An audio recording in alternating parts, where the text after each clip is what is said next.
Please walk away if needed. अगर आपको लगे कि ऐसा होने वाला है तो ये काम लाजमी करिए। हमें हमेशा ऐसा लगता है कि दूसरे ना दुखें, लेकिन प्लीज़ इस चीज़ के बारे में भी ज़रूर सोचिएगा।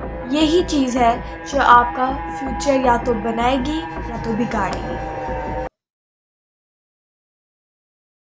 अस्सलाम वालेकुम, I am Nabika Batool. I am Muslim inspirational speaker, trainer, coach and entrepreneur.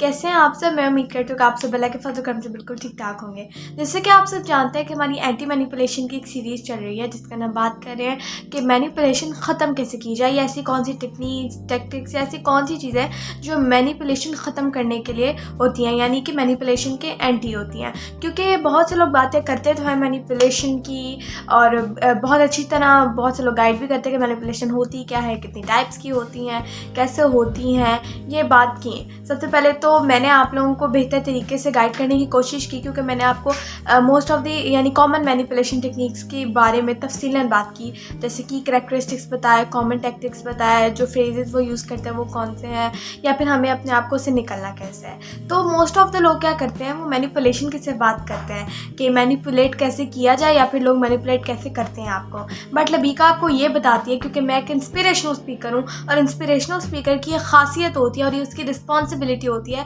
कि वो प्रॉब्लम तो बताए, या जो लोगों के साथ प्रॉब्लम आ रही है वो तो सुने, बट साथ ही साथ उसका प्रॉपर सोल्यूशन भी प्रोवाइड करे। तो इसीलिए मैंने ये स्पेशली एंटी मैनिपुलेशन की सीरीज़ तैयार की है, जिसके अंदर हम सिर्फ बात करें कि मैनिपुलेशन के ख़िलाफ़ कौन सी चीज़ें जाती हैं। और यकीन कीजिए, इनके अंदर से जो मोस्ट ऑफ द चीज़ें मैंने बताई हैं वो सिर्फ मैनिपुलेशन के ख़िलाफ़ नहीं जाती, उसको रद्द करती हैं और आपको अपनी ज़िंदगी में डिसिप्लिन रहने में बहुत ज़्यादा मदद करती हैं। तो आज की वीडियो भी बहुत ज़्यादा इंपॉर्टेंट है, जो कि आपको ऐसे लोगों से बचाने में मदद करेगी जो कि आप लोगों के ज़िंदगी में आप लोगों को तबाह करना आया होता है, या उनकी इंटेंशन सही नहीं होते, या फिर आपको मैनिपुलेटर से बचाने में भी मदद करेगी। जी हाँ, अक्सर ऐसा होता है कि किसी को दुख ना हो इसलिए हम कुछ चीज़ें नहीं करते। जैसे कि कोई हमसे कोई चीज़ पूछता है, कुछ कहता है, तो हम आगे से ना नहीं कहते, क्योंकि हमें लगता है कि आगे से उसका दिल ना दुख जाए या उसको बुरा ना लगे। हालांकि हम हमारी वैल्यूज़ को भी क्यों ना हमें कॉम्प्रोमाइज़ करना पड़े, या अपनी गोल्स को, वैल्यूज़ को, या अपनी अपनी कंफर्टेबिलिटी को क्यों ना हमें करना पड़े सेक्रीफाइस। बट हम कहते हैं कि नहीं यार कुछ नहीं होता, उससे बुरा ना लगे, तो हम इसलिए मोस्ट ऑफ द टाइम जो होते हैं वो हाँ कहते रहते हैं। ना कहने की हिम्मत नहीं होती हमारे अंदर तक, क्योंकि हमें लगता है कि आगे वाले बंदे को हर्ट ना हो जाए। हम बहुत सी ऐसी चीज़ें करते हैं, बहुत से लोग ना नहीं कह पाते, बहुत से लोग जो है किसी भी चीज़ पे हाँ कह देते हैं और हर काम कर देते हैं अपने टाइम, अपना रिसोर्स देखे बगैर। तो ये चीज़ें बहुत ज़्यादा होती हैं। बट अगर हम अपनी रिस्पेक्ट करना शुरू करें, यानी कि अगर हम अपने ऊपर थोड़ा सा फोकस करना शुरू करें, तो उन चीज़ों पे तो हाँ कह देनी चाहिए जिनमें कोई प्रॉब्लम नहीं है, लेकिन उन चीज़ों पे हमें ना कह देनी चाहिए जिन पे हम कंफर्टेबल नहीं हैं। जैसे कि मैं आपको बताती हूँ कि अगर आप जो हैं आपकी फ्रेंड है, आपको भी असाइनमेंट बनाने का कहा गया और उनको भी असाइनमेंट बनाने का कहा गया, और आप लोग के पास एक दिन है और दोनों को अर्जेंटली बनानी है, दोनों के पास काम है। अगर आपकी फ्रेंड आपके पास आके कहती हैं कि असाइनमेंट प्लीज़ बना दो, तो आप प्लीज़ अपने कंफर्टेबिलिटी को भी चूज़ कीजिएगा, ठीक है। जैसे कि आपको पता है कि मुझे पूरी रात लग जाएगी ये बनाने में असाइनमेंट, और अगर मैं उनकी बनाने लगी तो मेरे पास टाइम कम रह जाएगा, या ऐसा भी हो सकता है कि मेरी उतनी अच्छी ना बने जितनी मैं उनकी अच्छी बना दूँ, क्योंकि मेरा सारा मेन टाइम रिसोर्सेज जो हैं वो इसके ऊपर लग जाएंगे। तो आप जो हो, आपके पास टाइम भी नहीं है इसके अंदर, और आप जो हो कंफर्टेबल भी नहीं हो उसको करने में, क्योंकि आपको पता है कि ऑलरेडी आपके पास भी काम है, तो आप ना बोल सकते हो। जी हाँ, अपने आप की रिस्पेक्ट करना सीखिए। हमेशा ना कहने का मतलब ये नहीं होता कि हम अगले बंदे को बुरा कह रहे हैं, हम उसकी तरफ रूड हैं या अग्रेसिव हैं, बल्कि ना कहना अपने आप की रिस्पेक्ट करना भी होता है। अगर हम अपनी रिस्पेक्ट करेंगे तो अपने आप को वैल्यू देंगे, और रिस्पेक्ट करेंगे तो अपने आप की चीज़ें जो हैं वो करेंगे ऑब्वियसली, और रिस्पेक्ट करने से इंशाल्लाह ताला आप देखेंगे कि आपकी ज़िंदगी में कितनी ज़्यादा चेंजेस आएंगी, ठीक है। तो ये क्या कहना चाह रही हूँ मैं कि वॉक अवे इफ़ नीडेड, यानी कि अगर आपको लगे कि ये चीज़ मैं नहीं कर सकती या ये सिचुएशन मेरे लिए सही नहीं है, तो आप जो है वहाँ से जा सकते हैं। हमेशा उधर रहने की ज़रूरत नहीं है, क्योंकि हम अपने आप को अनकंफर्टेबल बना लेते हैं सिर्फ दूसरे को ये एहसास दिलाने के लिए कि नो प्रॉब्लम, मैं तुम्हारा हर काम कर दूंगी, तुम जब भी कहोगे, जहाँ भी कहोगे, ठीक है। तो इसीलिए हमें अपने आप को देखना भी ज़रूरी होता है। बहुत से ऐसे लोग भी होते हैं जो कि ना बोलना सीख ही नहीं पाते अपनी ज़िंदगी में, इसलिए ये चीज़ करना ज़रूरी है। अच्छा, ये तो बात होगी ना कहने की।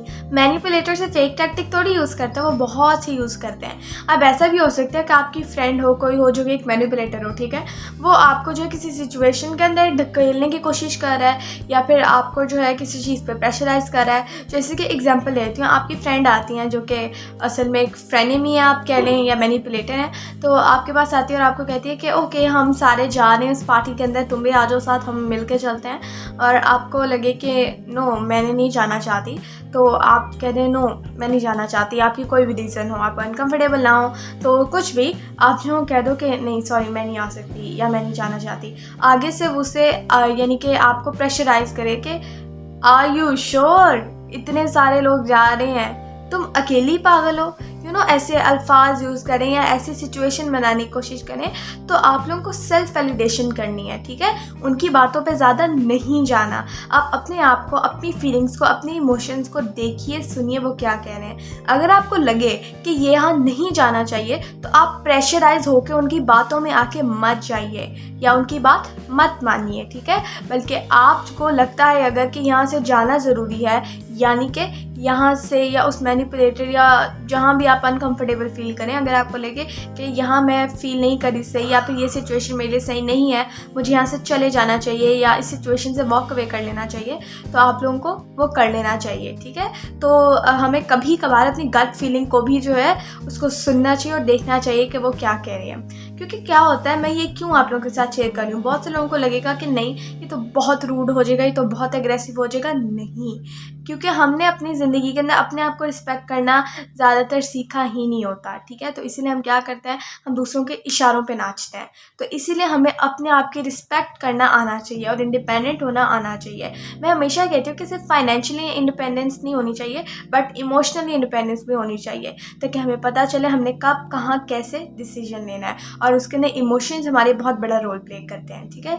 तो ये चीज़ एक बहुत बड़ी चीज़ है। और अगर आपको किसी सिचुएशन में लगे कि मुझे यहाँ से चले जाना चाहिए, तो आप अपनी गट फीलिंग को जो है ज़रूर कर सकते हैं, फॉलो कर सकते हैं, उस पर जो है यकीन कर सकते हैं, ठीक है। तो मैं इतना क्यों कहती हूँ आपको, मैं इसलिए कहती हूँ या आप कहने पे इतनी मैं प्रिकॉशंस क्यों देती हूँ या इतनी वार्निंग्स क्यों देती हूँ या इतनी बात क्यों कर रही हूँ, वो मैं इसलिए देती हूँ क्योंकि अल्लाह ना करे बट ऐसे केसेस तो मौजूद है ना दुनिया के अंदर, बहुत सारे मौजूद है कि लोगों ने राइट टाइम पे राइट डिसीजन नहीं लिया और उनकी ज़िंदगी में फिर बुरा हुआ, उनकी ज़िंदगियाँ तबाह हो गई, उनकी ज़िंदगियाँ बिगड़ गई।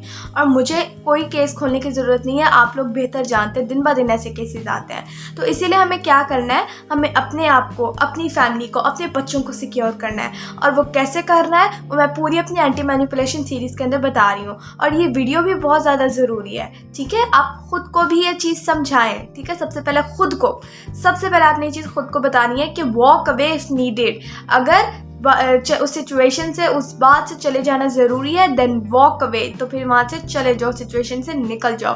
पहले ये अपने आप को समझाइए और उसको इम्प्लीमेंट कीजिए, और उसके बाद ये चीज़ अपने बच्चों को, अपने सिबलिंग्स को या और लोगों को जो है ये चीज़ बताइए, क्योंकि ये चीज़ बहुत ज़्यादा ज़रूरी है, ताकि हमेशा हमारा सेक्रीफाइस ना हो, हमारा ही इमोशनली सेक्रीफाइस ना हो, हम जो है अपने लिए भी कुछ करें, अपनी रिस्पेक्ट भी करें, ताकि ज़िंदगी भर जो है फिर लोगों को यही गिल्ट होता है कि काश मैंने अपने लिए कुछ कर लिया होता, काश मैंने उस वक्त अपने लिए स्टैंड ले लिया होता।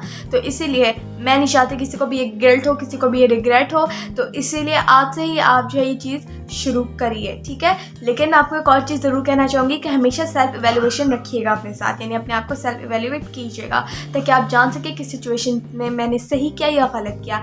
और सेल्फ इवैल्यूएशन कैसे करनी है या वो क्या होती है और क्यों होती है, वो मैंने अपनी पिछली वीडियो के अंदर जो है वो डिस्कस अच्छी तरह किया है। आप मेरे चैनल में जाएँ, आप जो है इससे एक आई होगी वीडियो पहले, उससे पहले वाली वीडियो जो आप ज़रूर देखिएगा, उसके अंदर मैंने अच्छी तरह तफसीलन गाइड किया है, ठीक है, वो ज़रूर देखिएगा।